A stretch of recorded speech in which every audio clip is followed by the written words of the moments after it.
Also, one thing I wanted to ask you is, where did the Sir in Sir Anthony come from? And then you guys can't see on camera, but in the background we have Sir Anthony Jr. That's right. The Sir and the Jr. kind of cancel each other out, so you're just Anthony, I guess. You know, I cry at night because I don't know where you are. That one's about your son? No, but what's the name of the song, TJ? Look on the back of my guitar. Look, you see the back? Oh, that's your set. These are all your set lists? Yeah, that's all my songs. That's smart. That way you just look down. You know what I'm saying? It's hard to remember every fucking song. So for your style, would you say you're more like on the countryside than anything, or how would you describe your style? Well, let me tell you. Of course, I moved here for country, and I played in country bands all my life. I can do any country song you've ever thought of or not thought of. But Sir Anthony is more of just me being me. Something like that. Woo! That's a good lyric. That's a good one, ain't it? That's a good one. Yeah. It ain't me if it ain't you. Of a tagline or something, you got to think of that. Yeah. A tagline's good, something to end with. This is Off the Charts with Tyler Wells podcast. Get you some. Yeah. That's right. That would be perfect. Yeah, and stay tuned and don't go nowhere. Well, hey, cheers. Thanks for coming on the pod. Yeah, I appreciate it. I'd like to introduce Sir Anthony himself. You'll know him from Instagram, YouTube, Spotify. This guy's been around since 1993. You moved to Nashville in 1993. Yes. You were in Birmingham before that. Yes. And you released singles sporadically. Yep. And you've had cuts for Brooks and Dunn and Tim McGraw. Well, McGraw, not a cut, but it was on hold. A great hold, yes. He's saving it. He's saving that one for a rainy day. Yeah, and if you're from Nashville, you'll understand the difference in a cut and a hold. They are big differences. However, as a songwriter, to get a song on hold with a major artist, that's a damn good hold, right? I mean, whether you use it, whether they cut it or not, you still have to keep adding your repertoire that you're good enough to get a hold. That's how hard Nashville is. Does that make sense? So how did you get in touch with Tim McGraw then? Well, a great songwriter friend of mine, that we wrote the song called Angel's Arms. Yeah. And Tommy Barnes, which great songwriter. I can't say enough about him, but he had Indian Outlaw he wrote. Mm-hmm. So he pitched it to Tim. That was the kind of the end, I guess you'd say. Yeah. Yeah. Very, very cool. It was very cool, yeah. Of course, Tommy's a great songwriter, and a lot of people in Nashville know him and respect him as a songwriter. So okay, and moved to Nashville in '93 from Birmingham. Birmingham, yeah. Did you grow up in Birmingham? I did. I right before I came to Nashville, I was in a band. I played lead guitar, and we was on the road for maybe 8 or 9 months, and we did the circuit all the way up from South Carolina, North Carolina, all the way down to West Palm Beach. Okay. Had our own bus and everything, and I thought that was really something. And of course, I've been playing music all my life, but that was my first time to really get out on the road and do the things that I dreamed of, right? Yeah. But, we didn't make a lot of money. We was eating tuna fish and hot dogs at 7-Elevens at 3 in the morning. And I just realized when I came back home, I'm like, you know what?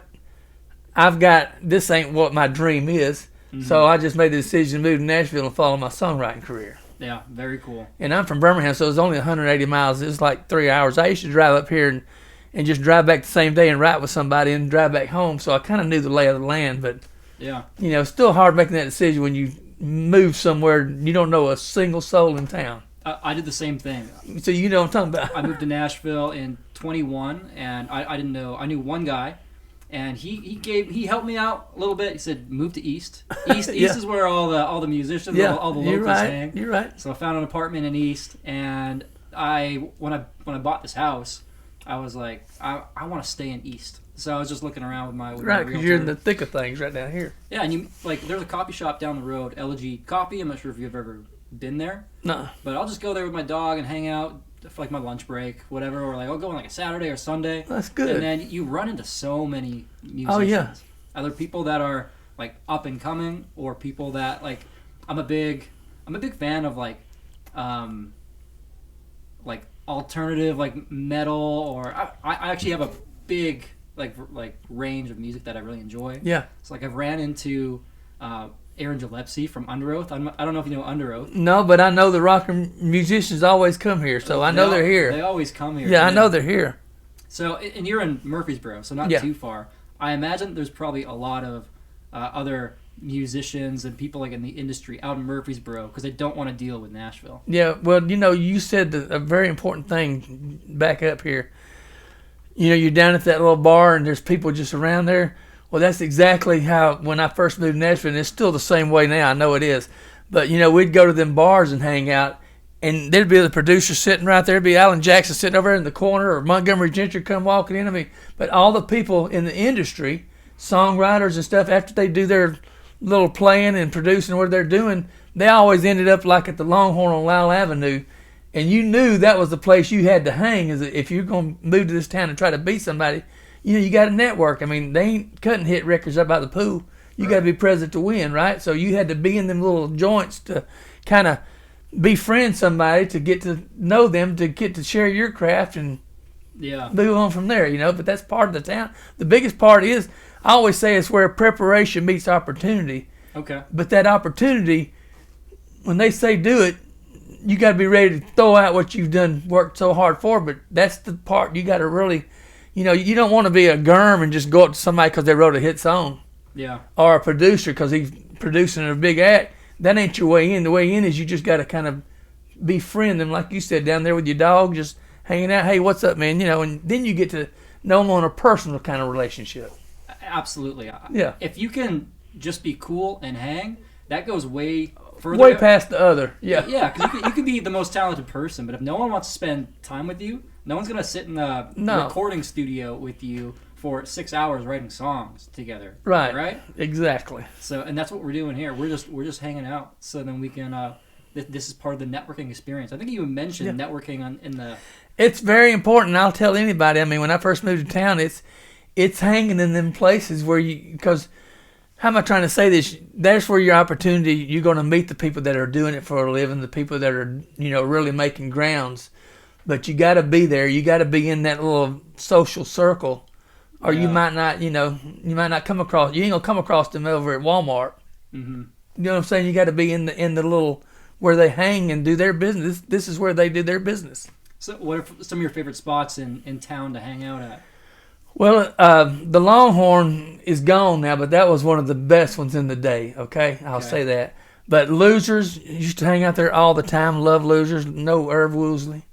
Rebar was there. I'm not sure if that's still there, but I love Rebar. But Blue Bar, Red Bar, I mean, all of them are right down there. Losers, Winners was right next to Losers. Yeah, I like that. I like it over there on the road better. Yeah, Midtown's fun. I mean, I like downtown on Broadway and all these nice clubs, but too overpopulated, I guess what I'm trying, crowded or whatever. But you go back to Music Row side, it's just a little bit different. It's more of the music feel to me. Absolutely. I mean, you've been here for over 20, 30 years 30 probably. Years. Yeah. So what have been like the biggest changes that you've seen on Broadway in 30 years? Well, what's funny is the biggest changes I've seen is on Music Row. I mean, you got cranes and office buildings. We didn't have all that back then. We had the 1950s houses and just, it was just a little bit different. Now you got high rises on Music Row. It's like, what is this? You know what I'm saying? I mean, it's really different. It was a different time, of course, and I know things move on, but Broadway, we didn't have, it wasn't as crowded. We used to go to barbers on music, on Printer's Alley. Yeah. And we'd hang out there all the time, but it's just been a different town. I mean, now you got all these bars where these stars owns them, like Luke Bryan or whoever, all the ones it's just commercialized more, I guess you'd say, than back then. Does that make sense? Well, I just saw that Kane Brown is coming out with his own bar, too. So that makes number like 200. Well, that's what I'm saying. It's country celebrities coming out with another bar, right? And that's the thing. I mean, we used to go to Tootsie's all the time and love them places, but now you go in there and you can't even move. Yeah. I mean, it's just a different time now, and I get it. It's commercialized down is what it is. It's commercialized. I can't imagine that they're just printing money any day of the week. Yeah. Like, I usually go to Broadway because I'm a big hockey fan. I'll go after Pred's game. Yeah. And then I'll walk over to Roberts. Roberts is probably my favorite. I like Roberts. It's classic country, good music all the time. Yeah. And you walk into Roberts on like a Tuesday night, and you're shoulder to shoulder, That's like what I'm trying saying. to like surf your way through like the crowds just to get like a Miller Lite. Yeah, well, the worst thing too, and I talked to my son about that, was like beer's $10, or the drinks are $10-15 a drink. I mean, that's crazy, man. I mean, to me, not at Roberts though. What is Roberts? Roberts is $2.50. That's cheap for downtown. You get the little they're smaller ones. They're I don't know what is this, like 400 milliliters, 12. So this 12 is 12 ounces. ounces. Yeah. The ones at Roberts, $2.50 for a Miller Lite or a Pabst, and it's like a 250. So a little bit smaller than this. That's great. That's great. Yeah, I mean, you ain't gonna beat that anywhere else, because most of them places down there is $10 a beer, or a drink $10. Yeah. Well, crazy. Like Dirk Bentley's. I used to go to Dirk Bentley's when I first moved to Nashville with friends. I'll still go. I'm not against going to Broadway and having fun. But I just remember I bought a round of beers for my friends, like 3 or 4. $50. $50. Well, where am I? Welcome to Nashville. You make me think. $50. You make me think back, but when I first came to Nashville, of course I ain't got no money now, but I had no money then neither. But yeah. you ain't gonna spend no $10. I mean, we bought the Pabst Blue Ribbon, whatever the cheapest beer was. But songwriters, they didn't have no money. We didn't have no money. It was you trying to break into the business, right? Right. So you wanted the cheapest thing, but hell, you can't go down there and spend no $10 on one beer. That's a 6-pack. That's why you got to go to Roberts. Yeah, that's the only place I can think of that's like affordable. Affordable. See, even like $2.50 is basically free. But I don't know why there's that not a is spot kind of where free. you can get $5 beer. Like there should be like a $5 beer spot. Yeah, that's like that's a decent price. Well, they ain't going for the locals. They're going for the tourists. Yeah, because they'll just drop a $20 down for a beer. Well, I think they are $20 for play. He Stopped Loving Me Today. $20. Okay. Yeah. And they come to town with money, and I get that. They're prepared for the trip. They got money they can spend and blow, right? But you're normal people like songwriters, and we ain't down there to spend that kind of money. Yeah. Well, let's go ahead and get started with the song. Okay. What was the first song that you wanted? The Brooks and Dunn song? Yeah, I wanted to do the cover of Brooks and Dunn. I was going to just tell you a little story about it too. Me and a good friend of mine, Marty Brown, wrote that, and he wrote "I'm from the country and I like it that way," and he just got him a George Strait cut too. But I'll tell you a little funny story about it. I had a black convertible Corvette back then, not name dropping, but I did. And he was walking down the street, and Marty, I don't know if you know Marty, but he always had that little white cowboy hat on. He's walking, and he looked depressed to me for some reason or other. And I said, "Marty, what's up?" And he said, "I don't know it." And I said, "Get in, you need a ride?" He said, "Yes, I'm going to not Broken Spoke, but Bluebird Cafe." Oh, yeah. Yeah. And I said, "Okay." I said, "Well, get in." So he got in, and we went over to Bluebird, and we got kicked out of the Bluebird because we was talking. Because I didn't know that, but you can't talk in there. It's like a mother church. I mean, it's like... They have church pews in there. Yeah, and the lady come over, the lady who runs the place come over, and she said, "Y'all can't stand here, you got to leave." So we left. So, true story, we left, and we drove out to Madison, had a place called Denim and Diamonds. Okay. And we was in the car, and I had the guitar in the car, but we never got the guitar out. And we just wrote that song in the car now. No guitar, nothing, just words, music just came out, wrote it down, and then we didn't get home till probably like 2 in the morning. And I had a little home studio recording, And Marty laid it down. Just, Marty's a great singer and a great performer too, so he's a great songwriter. But next day he pitched it to his people that he was on publishing company with, and like 7 days later, it was on hold for Brooks and Dunn. So true story, crazy. I can't explain it, but like the cuts I have got just have happened in ways you just would not imagine. It's not like write a song, go preach it, and it just don't happen that way. It's kind of a magical kind of a situation. So the good songs will write themselves. Yeah, right? And I told somebody that the other day.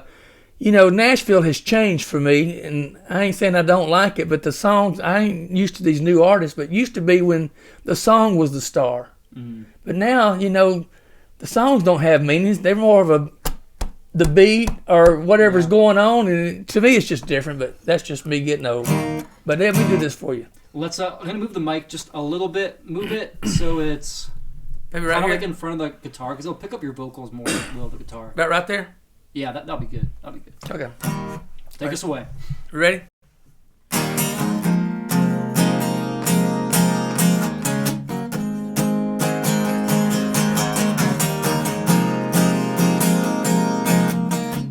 Said, baby, since you left, I haven't been myself. It's just not the same. All this running around all over town, Lord, it's a dead-end game. Now I won't lie, baby, I've tried at least a love or two, but I can't fill this hole in my heart no matter what I do. It ain't me if it ain't you. If it's not us, then baby it ain't cool. Said I can't stand myself with somebody new. No, it ain't me if it ain't you. Said I know it's late, but tell me it's fate that led me to your door. Say you're alone, I'd give all I own to have you back once more. Now I made mistakes, sometimes that's what it takes to make a love strong. Said life without you ain't worth going through. I've known it all along. It ain't me if it ain't you. If it's not us, then baby it ain't cool. Said I can't stand myself with somebody new. No, it ain't me if it ain't you. No, no, no, it ain't me if it ain't you.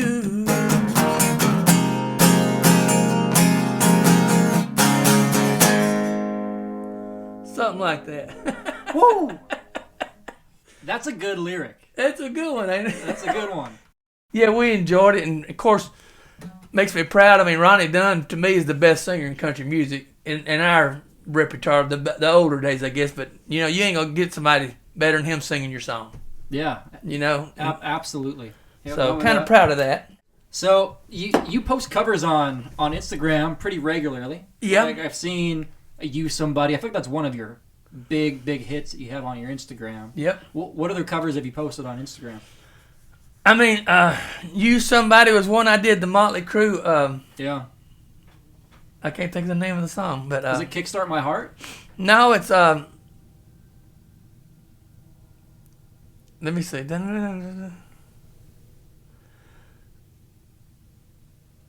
Oh, anyway, I know I've you seen know what it. I'm talking about, yeah. Because I came across your Instagram 3-4 years ago. Oh, did you? And then I remember in the notes that you gave me, Yeah. you have over 18,000 Posts. posts. Believe it or not. How many a day do you like? What's your strategy behind Well, it's kind of weird, but when I started out, I would just like take pictures of myself, and just crazy stuff, and just post them. And I tell everybody all the time, I'd get like 25 views. Yeah. 50. That was like really high, right? But I started taking pictures. And then my son and my daughter, we would just like do videos of me. We did them like in the mall or whatever, but just to the songs that I recorded. And then started posting that stuff. But I just posted, I don't know, it's crazy, but I just posted like every day. It was just like, it was something to do. It wasn't like a mantra. It was just, it was fun, Yeah. I made it fun and just kept posting. It's kind of hard to believe I posted that many pics, Yeah. But it took off, and of course I'll do covers and stuff like that, but it just depends. My biggest thing is my cameos, and I like doing them for people. I enjoy, telling somebody else, here's what somebody else is thinking about you, good job or whatever. And they got good times, they got bad times, but they always request a song, which is cool because, I tell my friends, I like playing out live. I do like that, but the cameos is fun because they'll request a rock and roll song, Alice in Chains or something. Right. And I hadn't, I maybe heard it or I haven't heard it, but I've got to pull it up and I got to learn it within 3 days. The rock, the lead ride, the singing and everything. But it's fun because I ain't got to leave the house. I just get dressed upstairs, walk downstairs, and I'm on stage again. I mean, I ain't got to sit on there and play 3 hours somewhere out in the club, right, and drive home. And I just do it and post it and boom. I mean, so it's been a blessing. I enjoy doing the cameos. Yeah, they're always fun. And you give such good energy. I love those cameos too. Yeah, I enjoy it. I was actually hoping you could give one of my friends a cameo. Well, let me know and I will. Just a shout out. Yeah. Yeah, let me know and I'll do one for you. Well, when we do the next song, do you think you could just be like, "Hey, to my buddy, this is for you." Yeah. And then play your next song that you're gonna do. Yeah, we could do that. Okay. We could do that. That'd be fun. Yeah, I mean, it's like when I first did the cameos, I didn't even know what a cameo was. Right. And one of the I get DMs all the time, good ones. Sometimes I get crazy ones on Instagram, but sure. You don't know who to trust or whatever. Well, what are some of the crazy ones that you've had? Well, I mean, I couldn't tell you. I mean, just stupid stuff. You know what I'm saying? That kind of stuff. Because you really don't know who to trust, and you don't want to click on something that's going to wipe out your whole Instagram account. You know what I'm saying? Yeah. But no credit card information. Yeah. So the cameo guy though, he said, "Do you do cameos?" And I'm like, well, I don't know, So before I answered to him, I just Googled it and I saw that, and I saw what they was doing, and I'm like, well, that don't seem too hard. You just set your camera up, talk to them, And long story short, I went ahead and got on there, and it didn't take, just verification, your ID, your take a picture or whatever to get on the Cameo site, and I give them my website or my my Instagram, and but they got me on there, and then I sent him back, said, yeah, here's a Cameo, and of course he bought it, and I was like, well, this is cool because I do get to still play my music, you know what I'm saying, and I love playing.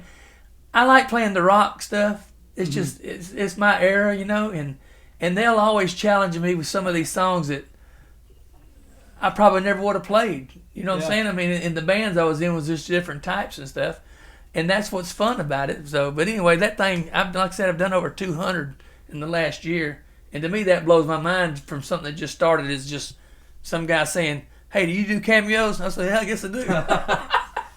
So. And so, do you charge for cameos typically, or what does that look like? Yeah. Okay. I get a little fee. It ain't much.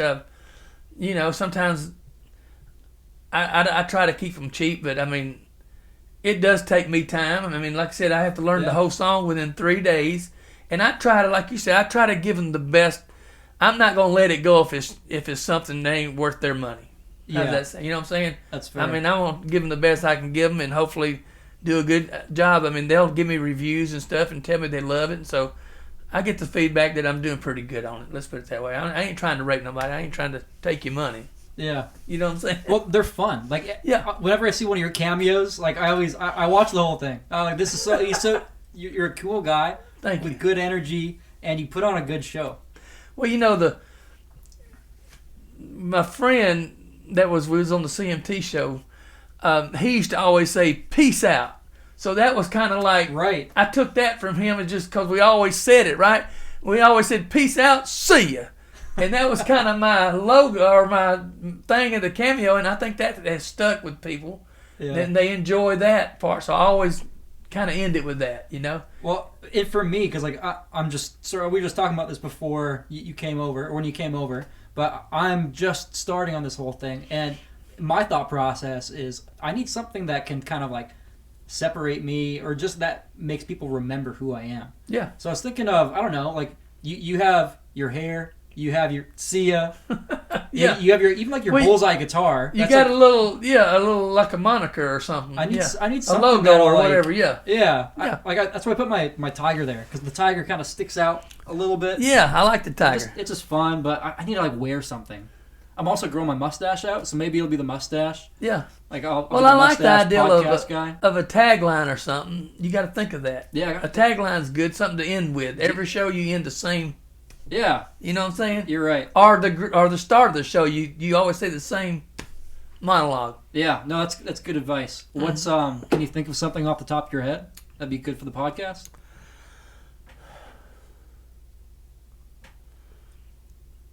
I'd just say something like maybe In the House Tonight with Tyler Wells and your guest, Sir Anthony. Yeah, or Tyler Wells and the podcast. Right. You see what I'm This saying? is off the charts. Yeah. This is Off the Charts with Tyler Wells. Yeah, there you go, right there. Perfect. I love this.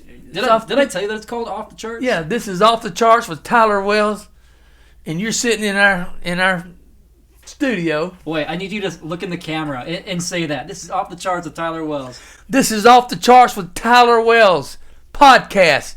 Get you some. And then we need the music. Your Zach Wild guitar. Yeah. That's right. That would be perfect. Yeah, and stay tuned and don't go nowhere. I need to have you on every single episode. You can be like the... I'll be your promo guy. Exactly. I'm a huge Conan O'Brien fan. I don't know I if like, you ever got into I Conan love O'Brien. Conan, yeah. But Andy Richter, he was like just as much of the show as Conan was. Yeah, well, just like old days, Johnny Carson, Ed McMahon, right? Yeah. I mean, they played off each other. Yeah. So...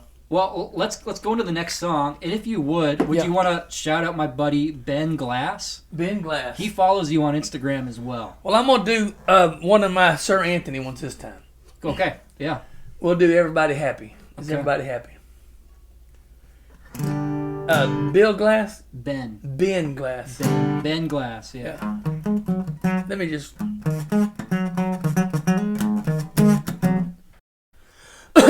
All right, we ready? We're ready. All right, Ben Glass. This one's for you from Sir Anthony. This is one I did for actually a podcast, not a podcast, but Office Hours Lives podcast with Tim Heidecker. Vic Berger not called me, DM me. That's what I'm saying. You got to answer your DMs. It's all the lingo, yeah. Well, because you don't really know if they're fake or not. But he said, look, will you write us a kind of a song for our jingle or whatever for our podcast? I said, yeah, sure, whatever, and for a show, Office Hours Live. I said, what do you want it to be about? He said, I just want something like, is everybody happy? He said, we try to make people happy. We have jokes. And so he said, okay. And so I come up with this, and I mean, he did a video on me doing this song, Everybody Happy, but I love the feel of it, and I get a lot of great reviews from it. I mean, I got a lot of traction in mouths from this. Yeah. Something like this, but this is for you, Ben. Is everybody happy? Let me see that smile on your face. Is everybody happy? You survived another day. Is everybody happy, happy, happy, happy? Good times are coming your way. Oh yeah. Office Hours Live, Heidecker drives. Hang on, it's gonna be a wild ride. It's Tim, Doug, and Vic getting their kicks. Pedal to the metal, flying high in real time. Yes, they've arrived. It's Office Hours Live.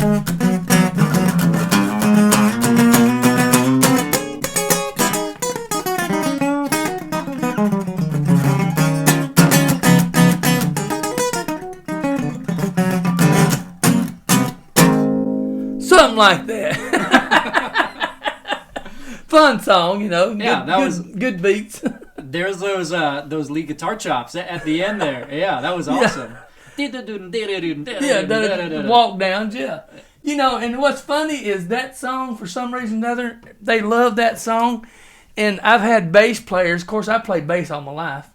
And the stuff you hear from my videos and stuff, I play every instrument. I got a 24 track, and I just go back and just add them up, But I play every instrument, bass, and I program the drums, and I do the leads, and I do the synthesizers.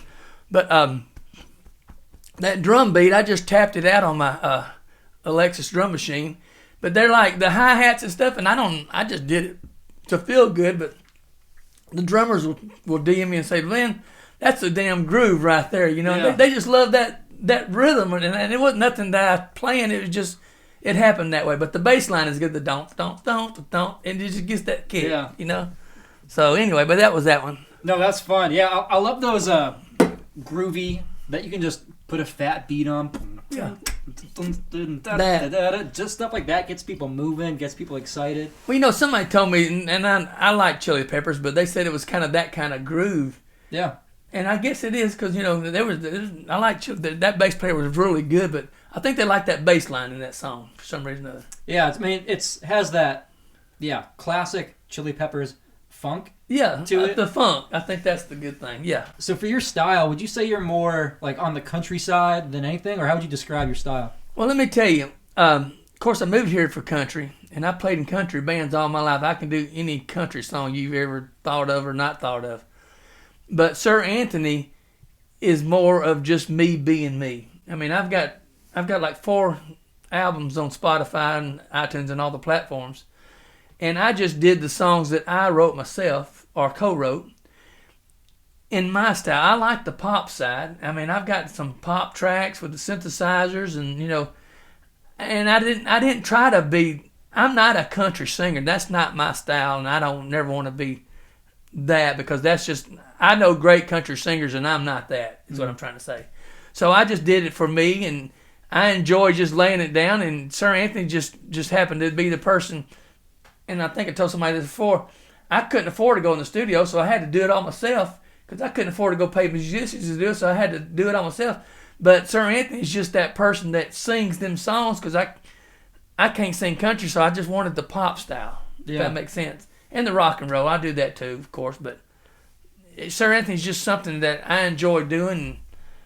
How am I trying to say this? As an artist, they either like or they don't, and I can't help you if you don't. You might not like it, but this is me. Yeah. And that's a good thing, though, because you want to be yourself, right? You don't want to be trying to be country. I mean, I can play country, but I can't sing. I don't have that country voice that's going to sell that song.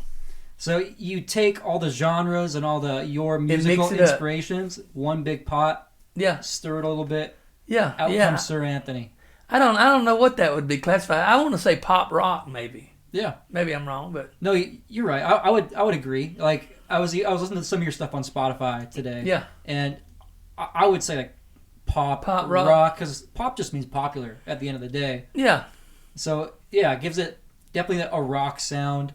I don't even hear like a ton of country influence on some of the songs that I hear on Spotify. Yeah. And then the Everybody Happy song, I know I've heard that on your Instagram as well. Yeah. I didn't see that on your Spotify though. Have you released that one? No, I didn't because it was kind of the Office Hours Live thing. But we got over like 340-something thousand views. That was a big one though. That was Also, one thing I wanted to ask you is where did the Sir in Sir Anthony come from?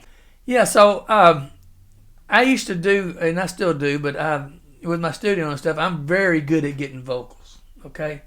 I mean, I can get, to me, I work with a good producer, kind of taught me that the words need to, if I say I love you very much, and you're singing that line, then that love needs to pop out. I love you very much. Them words have got to pop in that track, right? Okay. So I'm good at getting that, and so what I was doing was I was charging, I don't know, like $40 or $50 an hour, and these songwriters would come in with their acoustics, and I'd get good vocals on them for demos.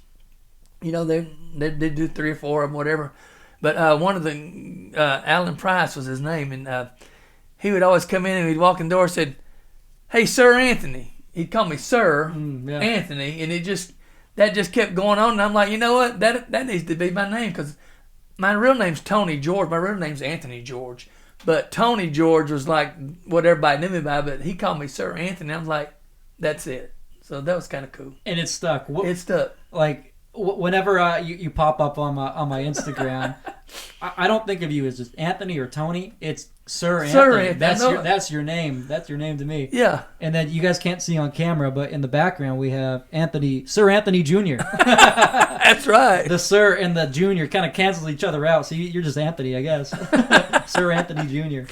Yeah, I mean, it stuck with me, and it's been a good thing, I mean, I like the name, and I wouldn't have went by nothing else. And, the funny thing is I did move here to be a songwriter, and I wanted to be a part of a band with an artist, but I've never wanted to be the artist because to me, my voice ain't that, right?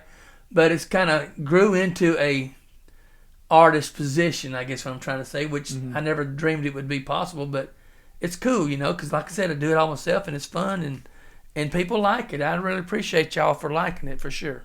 So if you could describe yourself in 3 words, what would those 3 words be? Music lover forever. I like it. I'm just a music man, and I was telling my son, I can't get this out of me. I mean, I've done this since I was 16 years old. Yeah. And, it just was instilled in me, and I never gave up. And I never will give up, and there's no reason to give up. I mean, it makes me happy, I can go downstairs in my studio or just play a guitar or just play a song or whatever, and it completes me. Mm-hmm. I mean, it's a good hobby that I can do, and like I said, I know this sounds cliche, but like the guitar is always sitting there. It's like your friend, man. I mean, you pick it up, you share some songs, and I think I told you a little earlier, but that guitar I've got, I wrote all my songs on it, and it's got scars and scratches, but you know what? I wouldn't trade it in for the world, because that guitar was there in them magical moments that I remember very well, and he does too. Mm-hmm. It's like an old friend sitting there. Yeah, well, every scar tells a story. Yeah, as they say, and I feel like guitars, when they have like all the battle wounds on it, it means so much more to you. Well, like Willie Nelson's guitar, got a damn hole in the neck. Exactly, yeah. I mean, because he played it so much. So I agree. So you heard that Willie Nelson said the day that Trigger stops playing is when I stop playing. It's probably true. Because I think he's had that guitar since 50s or 60s. That's what I'm saying. I think, yeah. So I know he would never part with that. That's his best friend. I mean, you talk about coming home late at night and maybe you had a bad day, but you pick that up and he's going to listen to you. Yeah.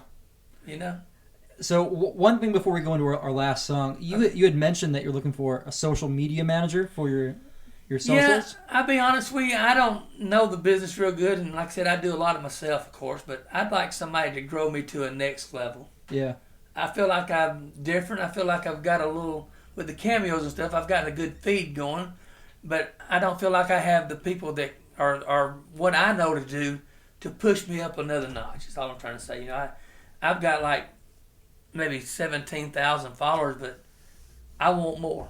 Yeah. I mean, I enjoy doing what I do, but I know in this business, and same with the music business, there's always managers and people that know how to do that stuff, know how to grow the brand. That's what I'm looking for.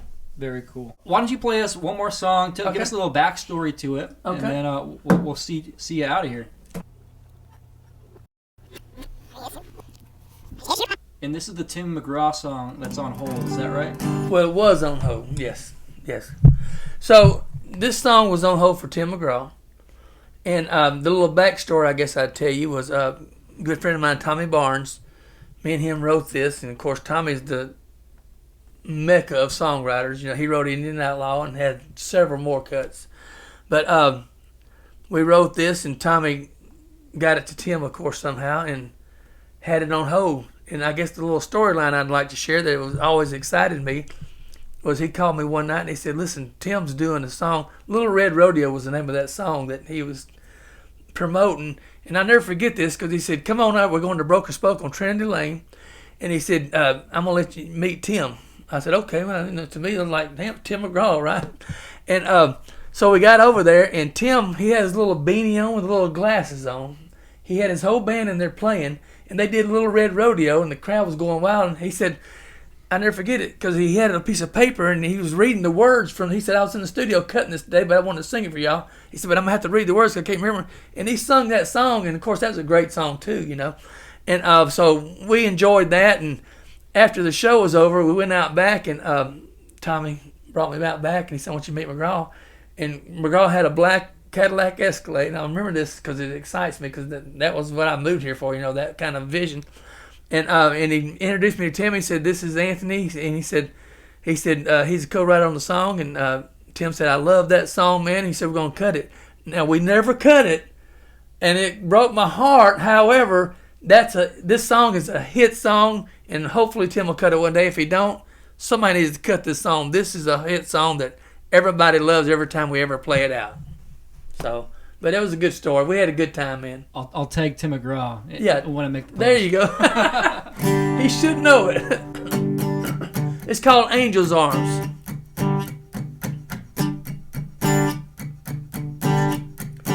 Girl, I can't believe the change that you made in my life. I'm tearing down walls, swallowing pride. Now that I know what true love should be, I'd like to thank God for what He's given me. I may never get to heaven, but I've slept in an angel's arms. I slept with the devil, but an angel is twice as warm. I was loving in the dark, searching for the light, when I looked up on your love one cold, lonely night. I may never get to heaven, but I've slept in an angel's arms. Girl, I used to be a gambler, I paid the price. I found hell on earth was no paradise. Now that I know what heaven beholds, I'll give you my word, girl, I'll never let go. I may never get to heaven, but I've slept in an angel's arms. I've slept with the devil, but an angel is twice as warm. I was loving in the dark, searching for the light, when I looked up on your love one cold, lonely night. I may never get to heaven, but I've slept in an angel's arms. I may never get to heaven, but I've slept in an angel's arms.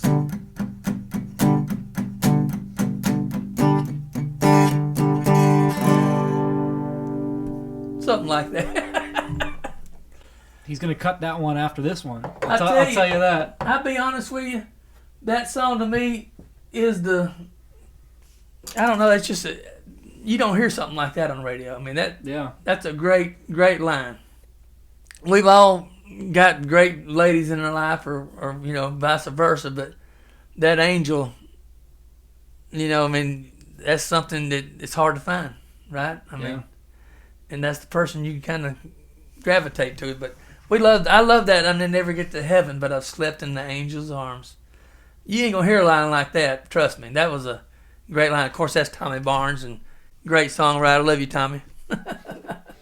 Well, that is Sir Anthony. How would you like to leave your mark on the world? What would you like to say to the people on your way out? Well, thank you, Tyler, for letting me be on the podcast. I enjoyed it. Anytime. Good deal here, and. Like I said, I mean, I enjoy y'all enjoying what I do. Hell, I know I ain't the best, but I do try to give you my 100% every time I do, and that's all I can give you, and I hope you dig it, and hopefully we can get more stuff happening in this Sir Anthony experience. See ya. Yeah, peace. Peace. Out. See ya. This is Off the Charts with Tyler Wells. Podcast. Get you some.